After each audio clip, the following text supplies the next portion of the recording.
Good morning. My name is Alvina Payne, and I'm the eldest twin to the guest speaker today, Almetrice. My sister is a 7-year breast and is an honor to survivor, and it's an honor and a pleasure to introduce her this morning. Rock, best friend, encourager, and assurance, my Shiro. After all that she's encountered, I only wish I had the strength and courage that she has. As this is Breast Cancer Month, she has been an advocate to many, encourager, listening ears, shoulder and cry on to women of all ages, helped them through their journey, and she has helped them through their journey. I also wanted to point out that early detection is best, and that's the reason why she's still here today. And I appreciate you, my Shiro Almetrice.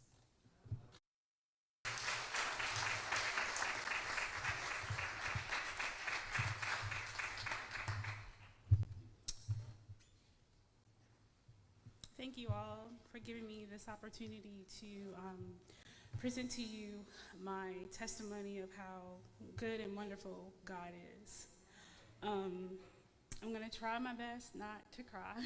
It's very hard, but I am very grateful for my life today. So I'm going to present to you basically my story and how I'm here and healed. My my life dramatically changed in the year of 2013.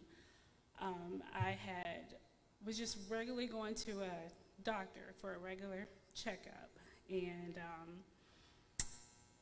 not to be, just keep it simple. I had some issues with my breast, but something told me, you need to tell your doctor. I kept struggling with it. I'm like, it's probably nothing. It's just probably in the back of my head. And so I had ended up telling my doctor at the time, I'm having these symptoms, is it normal? Should I get it checked out? Should I be worried? The look on his face basically told me, you need to get a mammogram right away. At that time, I had just turned 30, and 30 years old, you don't think you get mammograms at 30. You're supposed to be waiting like you're 40, and I'm like, not to know what to expect of getting a mammogram. And so the following week, I ended up getting my first mammogram, and the doctors that did my mammogram, they saw some things that they didn't like. So the same day, I ended up going to the next room over. She's like, we need to do an ultrasound. And I'm like, why? Why are you guys doing an ultrasound? They're like, well, we just want to make sure, before we say anything. We just want to have a closer look at things and how, So I got my mammogram followed by my ultrasound. And while I'm getting my ultrasound, I'm laying down on this table, and, my mom was with me at this table, and the lady that was doing my ultrasound, she's like, so is anyone in your family? And had breast cancer. And I'm like, I jumped up off that table, and I was like, what? What are you talking about? Breast cancer? I'm like, no, nobody in my family has breast cancer. And so they were like, okay, well, we don't want to scare you. So she did what she had to do as far as my ultrasound. So the doctor goes, and so the doctor comes in, and it's like, well, we need to send you to another physician that can do a biopsy. And I'm just like, what in the world is going on? So the following week, I was scheduled for the biopsy, and he told me after I got my biopsy done that it would take probably about a day or so for me to get the results. And that day I will never forget, and that was on October the 11th, 2013, when I got that phone call. I had to work that day, and I remember having my phone with me the entire day, just waiting for those results to come to me to find out what these results were. In the back of my mind, I just like, I don't have cancer. I just know I don't. You know, I knew God wasn't, you know, this wasn't going to happen to me. Well, I didn't get the call until 5:32 that day. And I remember driving to my cousin's house because I had to pick up my sister from work, and I needed something to do to kind of occupy my time. So I ended up going to see my cousin, and she just wanted to just baby, and so I just wanted to just clear my mind, get my mind off and not worry about those results. Well, no sooner than I pulled into the driveway, I got that phone call. And so he's like, Miss Payne, I have your results from your biopsy. And I'm just excited. I'm like, okay, I'm ready.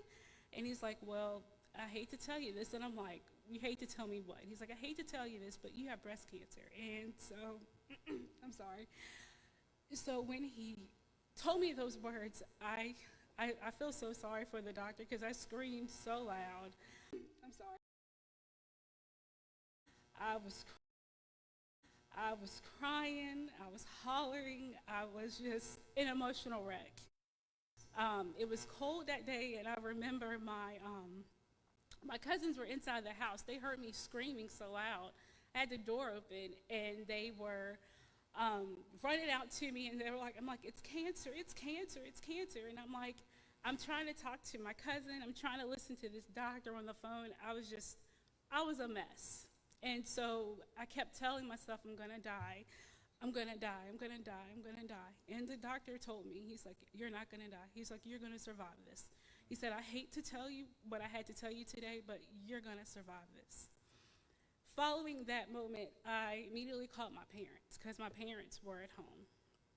And once I called them, I told my mom, and I broke the news to her. And of course, when you're a daughter and you're calling your mom and you're telling them, Mom, I have breast cancer, you know, she was a total mess. And at that time, like, I needed something or someone strong. I needed a tight hug from somebody. And at that time, my parents came, and my mom, she hugged me so tight. And she said, Michi, my nickname is Michi, and so because she's gonna say, you're gonna beat this. The one person that I needed at that time was my father.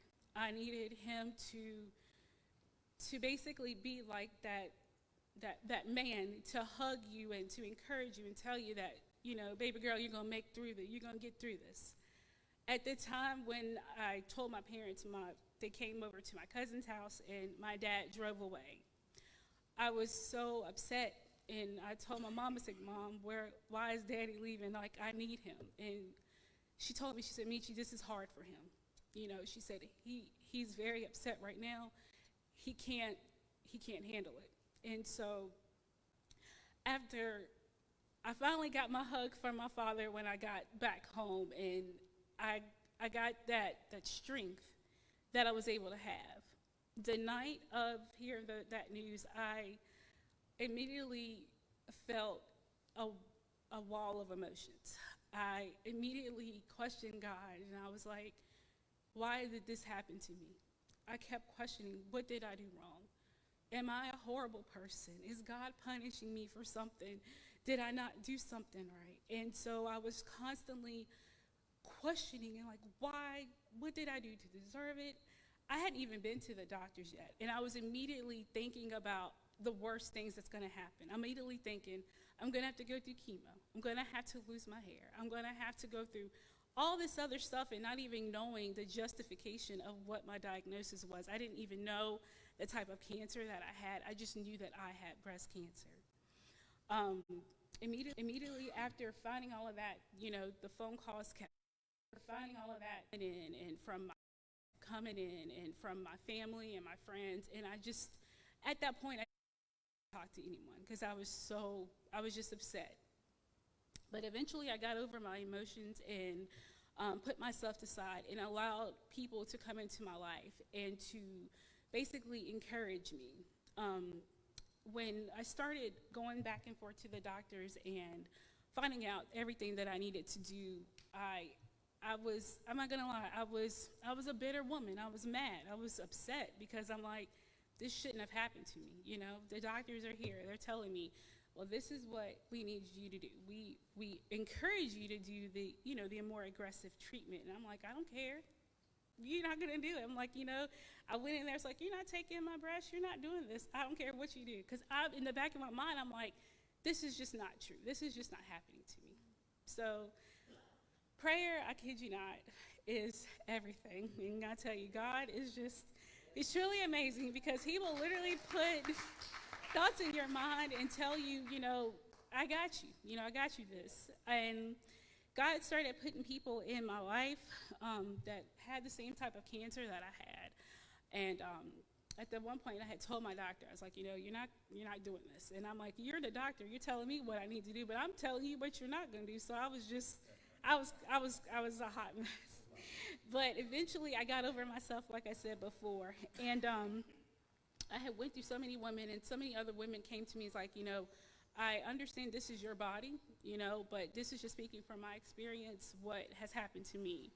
I went through so many different balls of emotions, but I eventually got myself together and told my doctor, I want you to do what you have to do, you know, because I want to live. I want to be able to live and do what I'm doing when I'm here today. And so I eventually made that decision to have both of my breasts removed. And so the day before my surgery, my family and my friends threw me a pink party. And so they basically just gave me all this support and love and encouragement of what I'm about to face down the road ahead. So that day that my life changed of my surgery was January 27th of 2014. And that day was a day I will never forget. It basically seems like it was yesterday, but you know, the day that I decided to give myself to God and allow God to take care of me. At one point in my life, I was a person that could like down myself a lot. You know, sometimes we can put ourselves down and say things about ourselves that we don't like. But I was that type of person. I was constantly like putting myself down all the time. And so now I'm having to deal with this issue with having breast cancer and deciding to remove my breast. I'm like, how am I going to love myself now? And so God kept revealing to me, he's like, I love you for who you are. You're fearfully and wonderfully made. You're made in my image. And so God revealed to me, he's like, you know, you're loved. You're loved by many, but you're most loved by me. And so I knew at that point that the day of my surgery that I was going to make it through. You know, there were thoughts in my mind that I was like, am I going to wake up? Am I going to be alive? Am I going to be able to see my family, my friends? And I'm a living witness. I'm here. The day that it came, I remember it was a cold day, and the way to Roanoke, my parents took me to my surgery, and I remember the whole ride. It was very quiet. And I'm sitting here talking to my parents, and I'm like, are you guys going to talk to me? Are you going to say anything? Like, we need to pep this up because my life is about to be changed, and I need somebody, you know. And so, like, my father's like, well, you know, Meech, what you want to talk about? And I'm like, I don't care. Just talk about something. Let's talk about sports. I don't know. Talk about anything. So we get there, and, you know, the doctors are prepping me, and I'm not gonna lie, I was so scared. I didn't know what to expect. I didn't know what it was gonna look like. I didn't know. But I knew in the long run that I was gonna be taken care of. The day when they rolled me, the day coming in, parents, you know, my parents came in there and, you know, prayed and gave me, you know, the strength that I really needed to get through. That I remember coming in, parents operating doors. And so I don't know if you ever felt the presence of God. I'm sure you have, but when you truly feel it, I really felt it the day that they were pulling me back to the operating room. the nurse was like, are you ready? And I said yes, and I'm just praying and praying and praying and praying and praying God to give me strength to push through this horrible experience. And I knew God revealed to me. He's like, Almetrice, let's get you healed. Let's get this cancer out of you so you can live your life, because I have a long life ahead of you. And so I believe my parents and sister said that my surgery was about 6 hours, because it was a major surgery. And you know, I believe my sister had said that when the doctors were coming in and just letting them know how my progress was. And I remember once the whole progress was over, I had remember going back to the room, the recovery room. I was by myself, and I just immediately thanked God, like, God, thank you for allowing me to survive this surgery. And so I immediately was laying down, and I remember just like looking down at myself, and I'm just like, wow, you know, this is where I am. This is where my life is going to start to begin, you know, reliving again. And just to back up, reliving again, I knew God did have, found out that I did have cancer. Just to back, and I knew God, like I said, God knew this was going to happen to me. But my cancer diagnosis, stage 0 cancer, was a stage 0 cancer. And so I caught it at a time where, I mean, you know, God, he had just been, he knew all along that this was going to happen, but to find out that it was a stage 0 cancer, and to find to take care of it that fast and to take care of it, I'm a living witness for it. I'm still not gonna, you know, lie that my whole testimony and my whole diagnosis was easy, because it wasn't.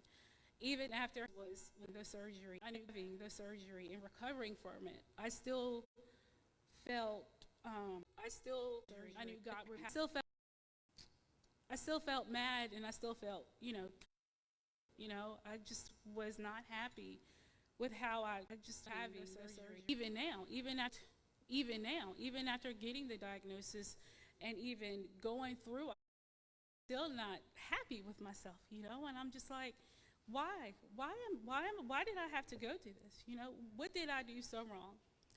And I remember God revealing to me, why not you?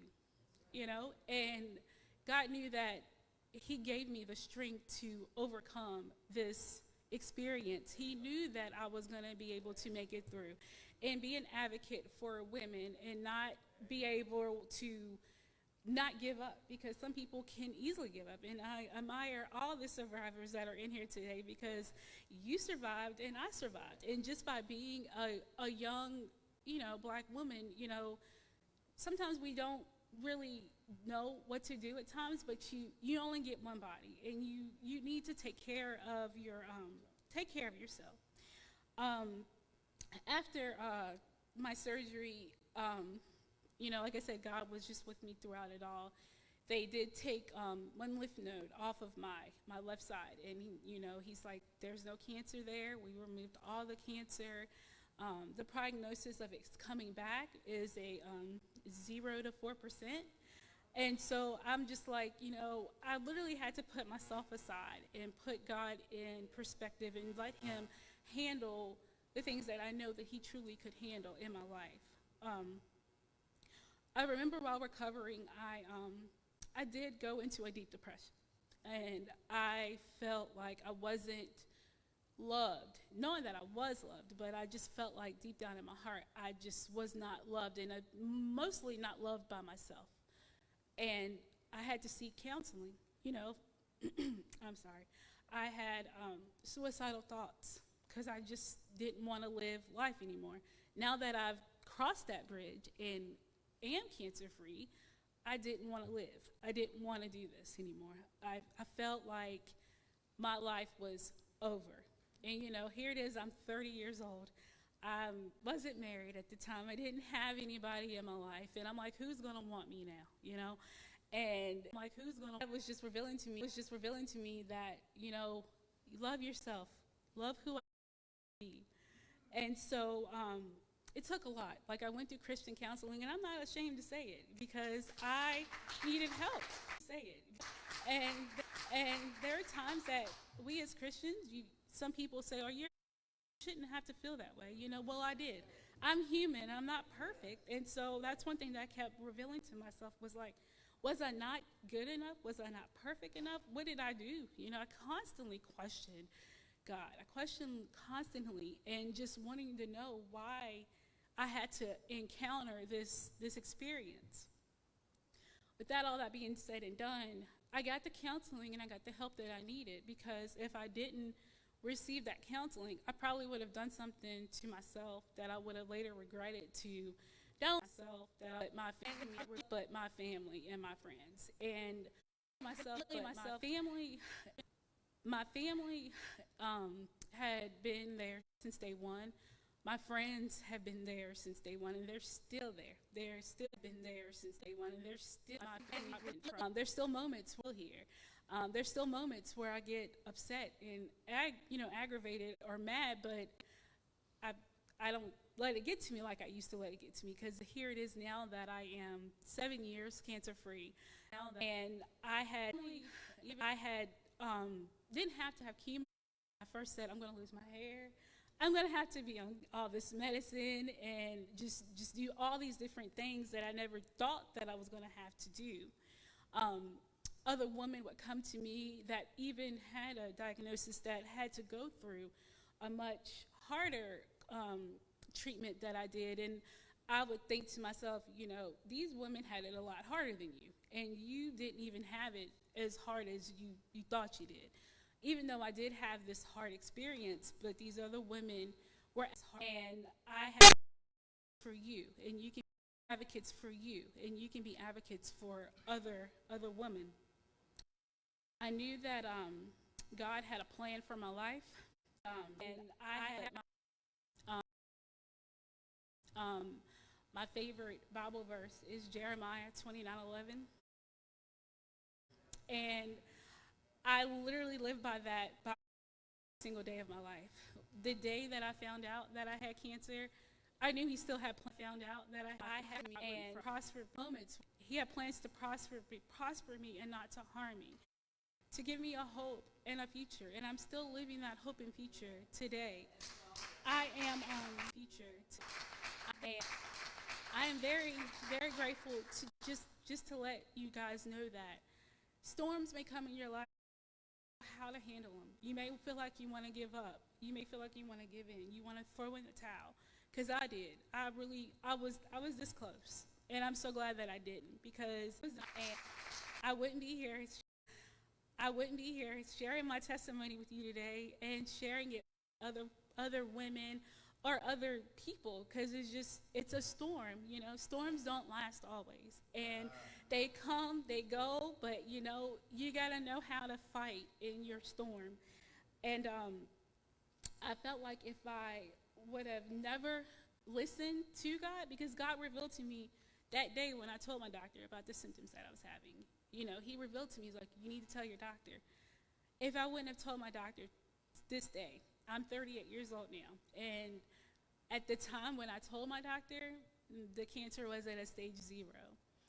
And in 2 years, you start getting your mammograms at 40. And so I'm like, if I would have waited till I was 40 to get my mammogram, I can only imagine what my life would be like right now, where I would be, if I would still be able to live.